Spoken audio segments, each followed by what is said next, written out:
ব্যবসা বাণিজ্যের বিশ্লেষণ নিয়ে ডিবিসি নিউজের নিয়মিত আয়োজন ইসলামিক ব্যাংক টালিখাতায় স্বাগত জানাচ্ছি। আপনাদের সাথে আছি আমি রিফাত তাসনোভা। চলতি অর্থ বছরের জন্য কৃষি ও পল্লীর ঋণ নীতিমালা ঘোষণা করেছে বাংলাদেশ ব্যাংক। এই সময়ের মধ্যে আমরা যতটুকু দেখেছি যে লক্ষ্যমাত্রা নির্ধারণ করা হয়েছে প্রায় ৩৯,০০০ কোটি টাকারও বেশি। এবং একটি বিষয় যদি বলে রাখি, এই অর্থ সরাসরি কৃষকের অ্যাকাউন্টে যাবে, অগ্রাধিকার পাবে প্রান্তিক এবং ক্ষুদ্র ঋণ, এই বিষয়গুলো বলা হয়েছে। সেই সাথে বলা হয়েছে জামানতের শর্ত অনেকটাই শিথিল করা হবে। এ সমস্ত বিষয় কিন্তু আমরা সেই যে লক্ষ্যমাত্রা নির্ধারণ করা হয়েছে এবং যে কৃষি ঋণ নির্ধারণ করা হয়েছে সেই বিষয়গুলো আমরা নীতিমালার মধ্যে দেখতে পেয়েছি। এবং একটি বিষয় এখনও জানিয়ে রাখি যে ফসলে বৈচিত্র্য, আধুনিক প্রযুক্তির ব্যবহার এবং কৃষি অবকাঠামো উন্নয়নের মতো বিষয় কিন্তু এবার একটু বিশেষ গুরুত্ব দেওয়া হয়েছে। কিন্তু এখানেও উকি দিচ্ছে নানান প্রশ্ন। আসলেই কি ব্যাংকগুলো সহজ শর্তে ঋণ দিতে পারবে কিনা? ঋণ প্রক্রিয়া কি এখন কাগজপত্র কিংবা দালালের ঝামেলা ছাড়াই সমাধান হবে? আর অর্থায়ন কি মৌসুমী চাহিদা মেটানোর জন্য যথেষ্ট হবে? এসব প্রশ্নের উত্তর খুঁজতেই আসলে আজকে আমরা আমাদের টালিখাতার আলোচনার বিষয় নির্ধারণ করেছি, কৃষি ঋণ নীতিমালায় কৃষকের কী লাভ। আলোচনা করতে অনলাইনে আমাদের সাথে আজকে যুক্ত আছেন ন্যাশনাল এগ্রি কেয়ার গ্রুপ এর সভাপতি KSM মুস্তাফিজুর রহমান এবং আরও আছেন কৃষি অর্থনীতিবিদ ডক্টর জাহাঙ্গীর আলম। আমরা দেখতে পাচ্ছি ডক্টর জাহাঙ্গীর আলম এরই মধ্যে কিন্তু আপনি আমাদের সাথে যুক্ত হয়েছেন। আপনাকে স্বাগত জানাচ্ছি আজকের টালিখাতার আয়োজনে। আমরা বেশ কিছু নীতিমালার কথা কিন্তু জেনেছি। এখানে একটি বিষয় বলি যে মোট বরাদ্দের 20% প্রাণী সম্পদ এবং 2% যেটা আমরা দেখেছি যে সেচ এবং কৃষি যন্ত্রপাতি খাতে বিতরণ করা হবে। নীতিমালায় কিন্তু এমনটি বলা হয়েছে, কিন্তু এমন ঋণ দেয়া হচ্ছে কিনা বা বাংলাদেশ ব্যাংক কি এটি মনিটরিং করতে পারবে কিনা, কিংবা কৃষকের এমন ঋণ নেয়ার আসল সক্ষমতা কতটুকু আছে, এই বিষয়টি একটু আমাদের বলবেন। দেখুন, কৃষি ঋণ বিতরণের যে নীতিমালা প্রতি বছর প্রকাশ করা হয় তার মধ্যে সবই খুব ভালো কথা থাকে, কিন্তু সব ভালো কথাই যে আমরা মাঠে প্রতিফলন দেখি তা না। যেমন গত বছর সারা বছর ধরে দেখা গেছে যে কৃষি ঋণ বিতরণ খুব বেশি হয়নি, কিন্তু পরে দেখা গেল যে বছরের শেষ কৃষি ঋণ বিতরণের যে লক্ষ্যমাত্রা ছিল সেটা পূরণ হয়েছে বা তার চেয়ে কিছু বেশি হয়েছে।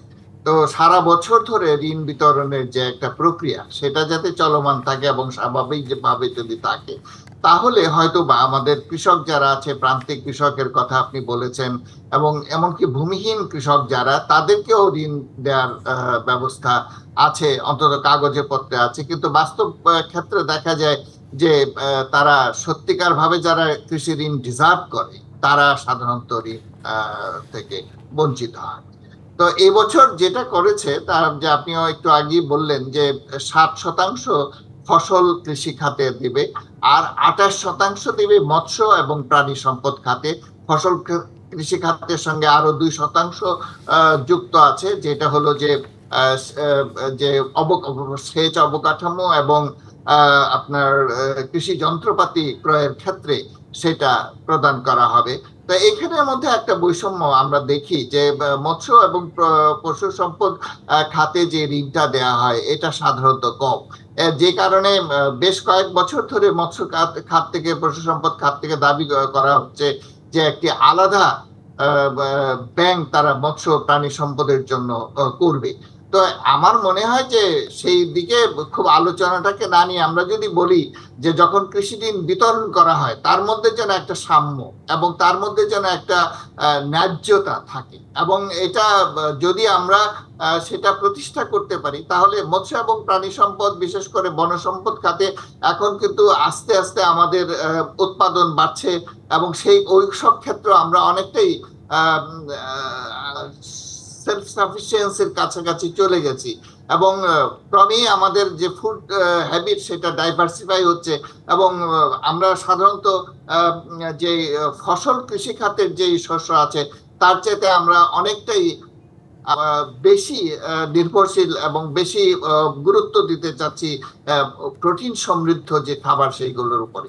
সেই কারণে আমরা যেহেতু মৎস্য এবং প্রাণী সম্পদ খাতে এবং সেই সঙ্গে বন সম্পদ খাতে এই ক্ষেত্রে ফলমূল এই ক্ষেত্রে যদি আমরা ঋণের প্রবাহ আরো ভালো করতে পারি, বেশি করতে পারি, তাহলে হয়তো বা আমাদের যে প্রোটিন সমৃদ্ধ খাবার এর জন্য যেই দাবি উঠেছে, অনেকে যে এই ব্যাপারে যারা গুরুত্ব দিচ্ছে সেটা হয়তো পূরণ করা সম্ভব হবে।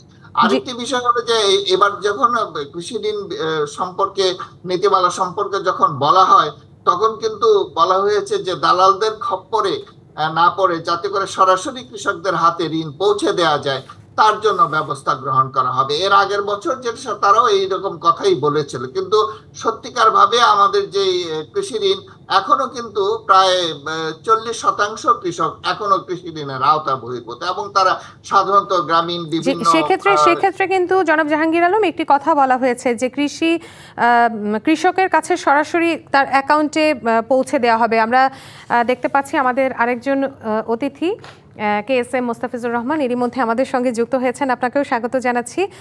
আমি একটু জাহাঙ্গীর আলমের কাছে আরেকটি প্রশ্ন একটু আপনার কাছে একটু জানতে চাচ্ছি জনাব জাহাঙ্গীর আলম, যে এই যে সরাসরি কৃষকের অ্যাকাউন্টে পৌঁছে দেওয়ার একটি কথা বলা হয়েছে, এটা আসলে কতটুকু বাস্তব সম্পন্ন হবে বলে আপনি মনে করছেন? দেখুন, একটা ঋণ সরাসরি কৃষকের অ্যাকাউন্টে যাবে এটাই স্বাভাবিক, কারণ এটা না হলে তো ঋণ তো এত টাকা তো আর কৃষক হাতে করে নিয়ে যেতে পারবে না, ব্যাগে করে নিয়ে যেতে পারবে। কাজে এটা যে কৃষকের যেই অ্যাকাউন্ট সেই অ্যাকাউন্টে যাবে এটাই স্বাভাবিক। কিন্তু প্রশ্ন হচ্ছে যে যেই পরিমাণ ঋণ আপনি বলছেন যে 39,000 কোটি টাকা এবার কৃষি ঋণ বিতরণ করা হচ্ছে, এটা একটা ভালো অ্যামাউন্ট। কিন্তু এখানে দেখতে হবে আরেকটা জিনিস, যে এবার যে প্রবৃদ্ধি গত বছর ছিল 28,000 কোটি টাকা, আর এই বছর 38,000 টাকা, এই বছর 39,000 টাকা।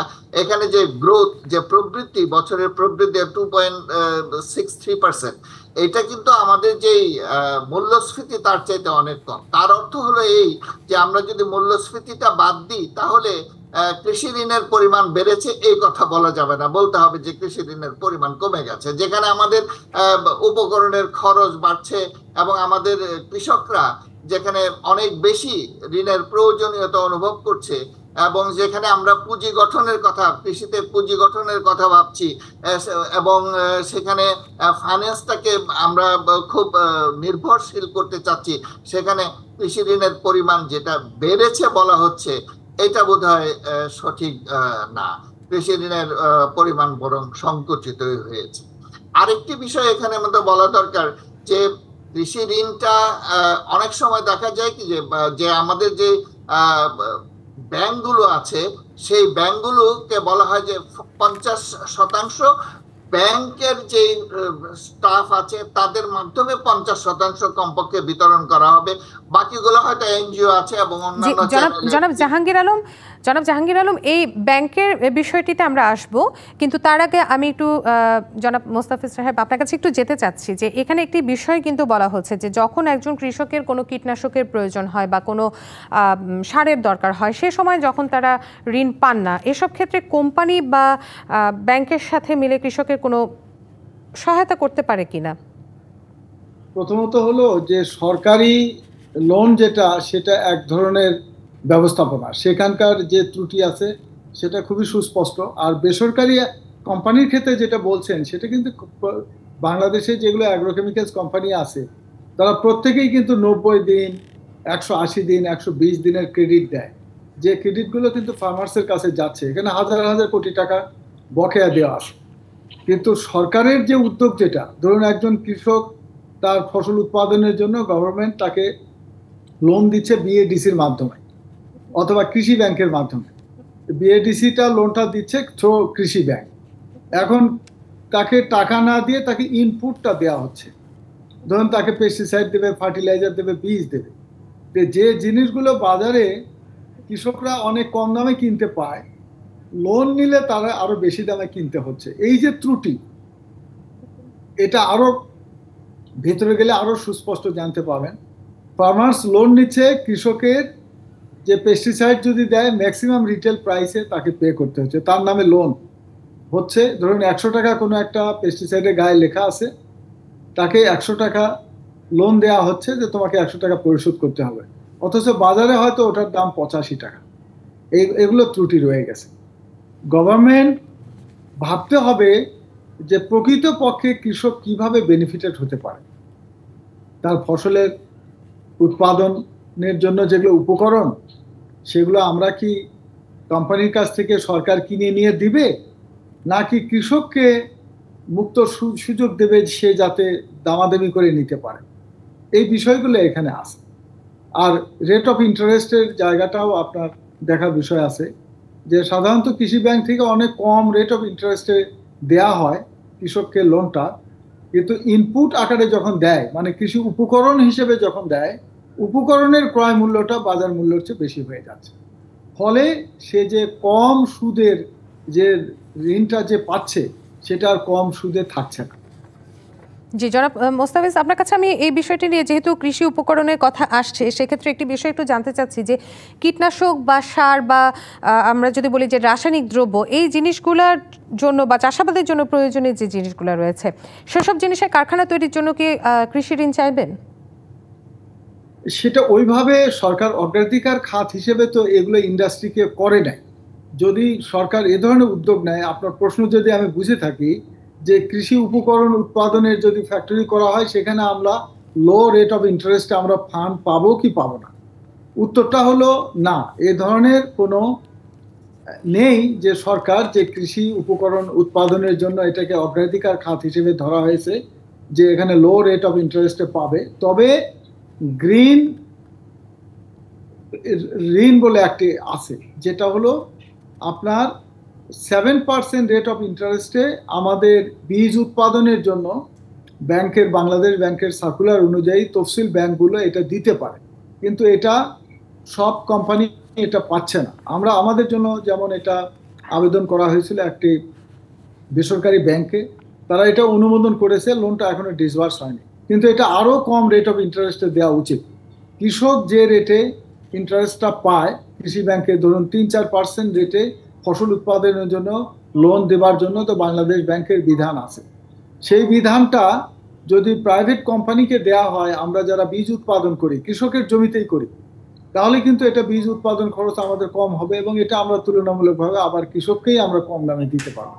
জি, আমরা এই কৃষি ঋণের বিষয়টি নিয়ে আমরা আসবো, আরো আলোচনা করব, কিন্তু জনাব মোস্তাফিজুর রহমান এবং জনাব জাহাঙ্গীর আলম, তার আগে আমাদের নিতে হচ্ছে ছোট্ট একটি বিরতির পর আমরা আবার ফিরে আসছি।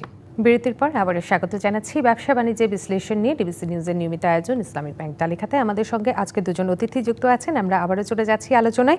এ পর্যায়ে আমি একটু জনাব জাহাঙ্গীর আলম আপনার কাছে একটু যেতে চাই, যেহেতু ব্যাংক ঋণের একটি কথা উঠে এসেছে। আমরা দেখেছি যে সংবাদ সম্মেলনটি হয়েছিল, সেখানে বক্তব্য দিয়েছেন এবিবির চেয়ারম্যান, সিটি ব্যাংকের একজন ছিলেন, এমডি ছিলেন, এবং সেই সাথে ইসলামিক ব্যাংক, বহুজাতিক স্ট্যান্ডার্ড চার্টার্ড ব্যাংকের প্রধান নির্বাহীরাও ছিলেন, সেইটি কিন্তু আমরা দেখেছি। এখন প্রশ্ন হচ্ছে, এসব ব্যাংক কি ঋণের কোটা পূরণ করতে পারবে, নাকি তারা কৃষককে এ বিষয়ে ঋণ দিতে আগ্রহী? দেখেন, এই বছর আমরা যেটা দেখলাম যে মে পর্যন্ত কিন্তু তাদের ঋণের যে কোটাটা ছিল সেটা তারা ফুলফিল করতে পারে না এবং অনেক বেশি পিছিয়ে ছিল। কিন্তু যখন জুন এসছে, তখন দেখা গেল যে তারা তাদের কোটা যেটা আছে সেটা পুরোপুরি ব্যবহার করেছে, তার চেয়ে কিছু বেশিও তারা করে ফেলেছে। তো এইটা অনেক সময় খুব বিশ্বাসযোগ্য হয় না যে এত তাড়াতাড়ি এত ঋণ কিভাবে তারা করলো। তাই যেই কথাটা আমি বলতেছিলাম যে কৃষি ঋণ যদি পুরোটাই যদি আমাদের ব্যাংকগুলো সরাসরি কৃষককে দিত, তাহলে হয়তো কস্ট অফ ক্রেডিট কমই হতো।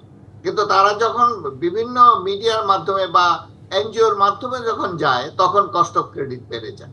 যেমন আমাদের কৃষি ক্ষেত্রে কিন্তু রেয়াতি সুদে 4% ইন্টারেস্ট রেটে আপনার মশলা ফসল এর জন্য ঋণ দেওয়ার ব্যবস্থা আছে। তারপরে ভুট্টা, গম এইসব ক্ষেত্রে ঋণ দেওয়ার ব্যবস্থা আছে রেয়াতি সুদে। কিন্তু সেটা অনেক সময় দেখা যায় যে এটা যে কোটা আছে সেটা ব্যবহার করা হয় এবং আমাদের কৃষকরা অনেকেই অ্যাপ্লিকেশন করে, ঋণ নিতে চায়, কিন্তু কৃষকরা এই রেয়াতি সুদের ঋণটা খুব একটা পায় না। তারপরে এই ঋণটা যখন এনজিওর মাধ্যমে যায়, তখন দেখা যায় যে 4% ঋণ 20% উপরে চলে যায় এবং সেটা যখন কৃষক নেয় তখন কৃষক সেভাবে বেনিফিটেড হয়। তো কাজে এই বিষয়গুলো চিন্তা ভাবনার ব্যাপার আছে। আরেকটি বিষয় হলো যে কৃষি ঋণটা যে বিতরণ করা হচ্ছে দেখা যায়, কিন্তু আপনি যদি মাঠে গিয়ে খোঁজ নেন তাহলে একের পর এক বাড়ি ঘুরে ঘুরেও আপনি একজন কৃষক পাবেন না। এই বিষয়টি নিয়ে কিন্তু আমার পরবর্তী প্রশ্নটা ছিল জনাব জাহাঙ্গীর আলম। আমি এই প্রশ্নের উত্তরটি একটু নিয়ে আসবো মোস্তাফিজুর রহমান আপনার কাছ থেকে। এই যে একজন কৃষক তার আসলে প্রকৃত কৃষক কিনা বা তার কৃষি ঋণ কখন প্রয়োজন, এই বিষয়টি নিয়ে আসলে কে কাজ করবে? এটি নিয়ে কি কৃষি সম্প্রসারণ অধিদপ্তর কাজ করবে নাকি কৃষি গবেষণা ফাউন্ডেশন কাজ করবে? এই বিষয়টা নিয়ে আপনার কৃষি মন্ত্রণালয়ের অধীনে কৃষি সম্প্রসারণ অধিদপ্তর ছাড়াও আরো অন্যান্য সংস্থা আছে, যেমন বিএডিসি তাদের বীজ উৎপাদন প্রকল্প আছে। বীজ উৎপাদন প্রকল্পে যে লোনটা দেওয়া হয় তারা কৃষি ব্যাংকের মাধ্যমে দিয়ে থাকে। তাহলে এখানে বাংলাদেশ কৃষি উন্নয়ন কর্পোরেশন এবং হলো কৃষি ব্যাংক এবং সরকারের যে সংস্থা তারা এগুলো মিলে এই কাজটা করে। এখন কিন্তু আপনার কৃষকের লোন অকৃষক পাওয়ার সুযোগটা কম, যা কারণ কৃষকের তার কিন্তু তার পরিচিতি কার্ড আছে, তার পেশাগত কার্ড আছে। এটা আপনার খুব বেশি এই বীজ উৎপাদনের ক্ষেত্রে যে লোনটা দেওয়া হয় এটার অপব্যবহার আমি দেখি নাই। অপব্যবহার যেটা হয়েছে সেটা হয়তো কৃষি উপকরণের মূল্য হয়তো যৌক্তিকটা হয় নাই, হয়তো বাজার মূল্যের চেয়ে কৃষককে হয়তো বেশি মূল্য ধরে তাকে ঋণটা দেওয়া হয়ে থাকে বা হচ্ছে। কিন্তু ধরেন অকৃষক বীজ উৎপাদনের নামে সে লোন নিয়েছে এরকম খুব কম আছে, আমি দেখি নাই। আর যারা কৃষককে ইনডাইরেক্টলি যেটা লোন দেয়, একটু আগে যেটা ডক্টর জাহাঙ্গীর আলম খান যেটা বলেছেন যে হলো সরাসরি না দিয়ে অন্য প্রতিষ্ঠানের মাধ্যমে, যেমন ধরেন এনজিওর মাধ্যমে যদি দেয়, এনজিওরা তাদের মাইক্রো ক্রেডিট ফসল উৎপাদনের জন্য দিচ্ছে, প্রত্যেক সপ্তাহে কিস্তি নিচ্ছে, সেখানে কিন্তু রেট অফ ইন্টারেস্টটা কিন্তু 4% থাকে না। এই ফিটা কি কমানো সম্ভব কিনা বা এটার কোনো উপায় আছে কিনা? কোনটা? এই যে আমরা যদি বলি যে দালালের মাধ্যমে বা বিভিন্ন অপ্রাতিষ্ঠানিক মাধ্যমে তারা ঋণটা পাচ্ছে, সেক্ষেত্রে তাদের একটা এক্সট্রা হয়তো ফি দিতে হয়, সেই ফিটা কমানোর কি কোনো উপায় আছে? না, এটা তো সরকার ইচ্ছে করলে তো ধরেন এর মধ্যে ত্রুটি যেটা আছে, যে কোনো একটা জিনিসের তো একটা সাপ্লাই চেন ভ্যালু চেন থাকে, যে কোন কোন জায়গায় এটার সুযোগ আছে, এটা খরচ কমানো বাড়ানো বা ম্যানিপুলেট হবার, এগুলো তো সহজ সমীকরণ, যে যেখান থেকে ট্রানজেকশন হচ্ছে সেখানকার স্বচ্ছতা নিয়ে আসা, এটা সুযোগ তো আছে, বিস্তর সুযোগ আছে। এটা যদি সরকারের যে দায়িত্বপ্রাপ্ত ব্যক্তি তিনি যদি মনে করে যে এটা আমাদের কোন কোন জায়গায় ব্যত্যয় ঘটছে, এটার সমস্যা আছে কি নাই, কারণ ধরুন কৃষি ডিপার্টমেন্ট কিন্তু আপনার মিলিটারি পুলিশের পরেই কৃষি ডিপার্টমেন্টের লোক সংখ্যা বেশি। আপনি যদি সরকারি সংস্থায় আপনি যদি দেখেন যে কোন ডিপার্টমেন্টে, কৃষি সম্প্রসারণ অধিদপ্তরে প্রায় 26,000-এর মতো, তার আরো বেশি আছে। আপনার কৃষি উন্নয়ন কর্পোরেশনেও তো সারা দেশে বিস্তীর্ণ অঞ্চলেও তাদের লোক আছে, এদের নেটওয়ার্ক তো বিস্তৃত। আপনার আর্মি পুলিশের পরেই আমার মনে হয় কৃষি ডিপার্টমেন্টের লোক। জি, এবং আমাদের আরেকটি বিষয় এখানে আসলে রয়েছে যে জলবায়ু পরিবর্তনের দেশ কিন্তু আমাদের এই দেশ, এবং জলবায়ু পরিবর্তনের সময় এই ক্ষতিটা মোকাবেলার জন্য কৃষকের ঋণ বিতরণের রূপ একটু পরিবর্তন হওয়া উচিত কিনা সেই বিষয়টি নিয়েও হয়তো সরকার ভাববেন, এই প্রত্যাশা আমাদেরও থাকবে। কিন্তু এখন আমাদের এখানে শেষ করতে হচ্ছে। কেএসএম মোস্তাফিজুর রহমান এবং জনাব জাহাঙ্গীর আলম, আপনারা এতক্ষণ সঙ্গে ছিলেন, আপনাদের দুজনকে অসংখ্য ধন্যবাদ জানাচ্ছি। শেষ করছি ব্যবসা বাণিজ্যের বিশ্লেষণ নিয়ে ডিবিসি নিউজের নিয়মিত আয়োজন ইসলামিক ব্যাংক চালিখাতা। এতক্ষণ সঙ্গে থাকার জন্য সবাইকে অসংখ্য ধন্যবাদ।